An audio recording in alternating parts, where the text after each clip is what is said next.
இது நிலக்கடலை. இது வந்து பச்சை நிலக்கடலையாக வாங்கினோம். ரொம்ப முத்தலாக வாங்கினோம்னா எண்ணெய் ஆட்டுறது தான் ஆகும். இது முன்னாடி முக்கால் பதமாக வாங்கி நல்லா காய வச்சு வச்சுருக்கேன். நல்லா சலன்னு நல்லா காய வச்சு வச்சுட்டேன். இதை வந்து நம்ம வறுத்து சாப்பிட்டோம்னா ரொம்ப டேஸ்ட்டாக இருக்கும். இந்த கடலை நல்லா இனிப்பாக நல்லாயிருக்கும். இதை எப்படி நான் வறுக்கிறதுன்னு காமிக்கிறேன். சட்டி காஞ்சிருச்சு. போட்டு அப்படியே நல்லா பெரட்டி நல்லா வறுக்கணும்.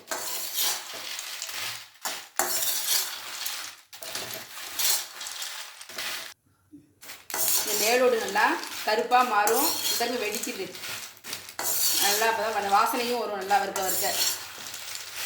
இதான் பதம். நல்லா மேலோடு வந்து கருப்பாக இருக்கணும். அப்போ தான் நல்லா உள்ளேயும் நல்லா வறுவிட்டு நல்லா டேஸ்ட்டாக இருக்கும். நல்லா வறுபட்டுருச்சு. இதை பாருங்கள் நல்லா நிறம் மாறிடுச்சு. நல்லா கருப்பாக மாறிடுச்சு. இதை அடுப்பு ஆஃப் பண்ணிட வேண்டியதுதான். ஆஃப் பண்ணி இன்னொரு இடத்துல கொட்டி ஆற வச்சிடணும். ஆறுனதுக்கப்புறம் எடுத்து சாப்பிட்டோம்னா நல்லா மொறுன்னு நல்லா டேஸ்ட்டாக இருக்கும்.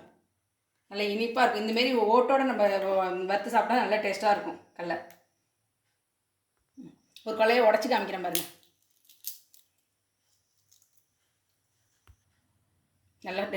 நல்லா தோல் உரி விழுது. டேஸ்ட்டாக இருக்கும். இதுமாரி சாப்பிட்டோம்னா நல்லா டேஸ்ட்டாக இருக்கும்.